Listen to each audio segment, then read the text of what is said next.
Mondial de 0-1-8, la France attend le retour de ses héros. Ils l'ont fait, 20 ans après la génération Zidane. La bande à Griezmann et Mbappé a gagné la Coupe du Monde et fêté cette deuxième étoile à Moscou, en attendant de prendre l'avion pour la France. Au programme, descente des Champs-Élysées et rendez-vous présidentiel ce lundi. Il y aura comme un remake de 1998, après la victoire contre le Brésil, 3-0. Cette fois, c'est la Croatie qui est tombée en finale en Russie, 4-2. Et la liesse promet d'être la même. Les Bleus quitteront lundi en fin de matinée la banlieue de Moscou et leur camp de base d'Istra. Leur avion est attendu à 15h55 à Roissy, a indiqué la Fédération française de football, FFF. Ensuite, les Bleus du sélectionneur Didier Deschamps descendront les Champs-Élysées vers 17h, avant d'être reçus par le président de la République au palais de l'Élysée. Emmanuel Macron et son épouse Brigitte, présents en tribune du célèbre stade Loujniki à Moscou pendant la finale, puis dans les vestiaires après le match, pourront encore féliciter les nouvelles idoles du pays. Le sélectionneur de la France Didier Deschamps, porté par ses joueurs, après la victoire en Coupe du Monde, le 15 juillet 2018 à Moscou. Copyright AFP, Alexander Nmenov. Les Cracks Bleus version 2018 descendront la plus belle avenue du monde, depuis le plateau de l'Étoile jusqu'au rond-point des Champs-Élysées. Ils imiteront leur glorieux aîné qui, le 13 juillet 1998, avait défilé au même endroit à bord d'un bus à Impérial, acclamé par un demi-million de personnes.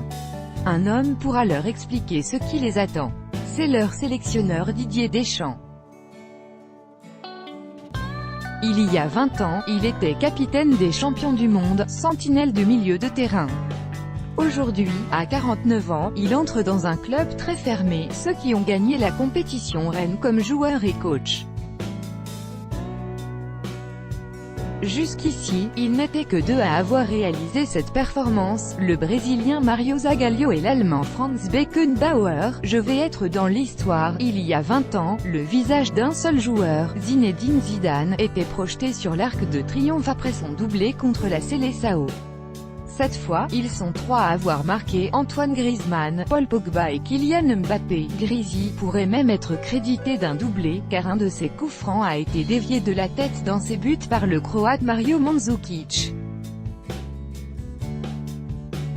Antoine Griezmann embrasse la Coupe du Monde, le 15 juillet 2018 à Moscou. Copyright AFP, Frank Fife. Franchement, personnellement, je ne réalise pas encore. La coupe pèse beaucoup, a commenté dans la nuit Griezmann. On entre dans l'histoire, s'est tout de même rendu compte le joueur de l'Atlético Madrid, sur le toit du monde à 27 ans.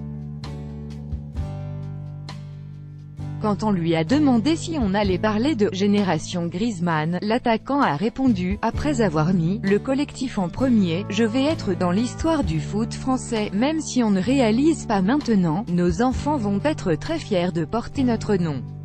On essaie de donner une bonne image de la France, des joueurs français. J'espère que beaucoup de jeunes auront vu ce match et feront pareil », a-t-il complété. Beaucoup de jeunes auront sans doute envie de connaître la même trajectoire météorique que Kylian Mbappé. À 19 ans et demi, il a donc marqué en finale de Coupe du Monde son 4e but du tournoi. Il devient le deuxième plus jeune joueur à marquer en finale de Coupe du Monde après Pelé, qui avait fait trembler les filets dans le match au sommet du tournoi de 1958. On va fêter ça, je suis très content. J'avais affiché mes ambitions collectives en début de mondial, c'était de remporter la Coupe du Monde, s'est réjoui sur TF1 le gamin de Bondy. C'est la vie qu'on voulait. On est fiers de rendre les Français heureux.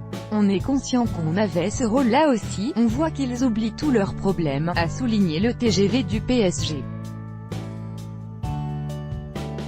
Le portrait de Kylian Mbappé, projeté comme tous les autres joueurs sur l'Arc de Triomphe, le 15 juillet 2018 à Paris, après la victoire des Bleus au Mondial. Copyright AFP, Gérard Julien. Et d'ajouter déjà mature et ambitieux, on joue pour ce genre de choses, j'ai toujours dit que je ne voulais pas être que de passage dans le foot. Être champion du monde, c'est envoyer un message, c'est un passeport pour continuer à travailler et à faire encore mieux. J'ai le sommeil facile, mais je ne vais pas dormir, on va fêter ça. On repartira au travail dans quelques semaines. Comme la plupart des fans en France, dans les rues en fête au coup de sifflet final. Et qui attendent désormais, pour ce présent à Paris, de pouvoir apercevoir leur nouveau héros. Tout droit de reproduction et de représentation réservé, copyright 2018, Agence France Presse.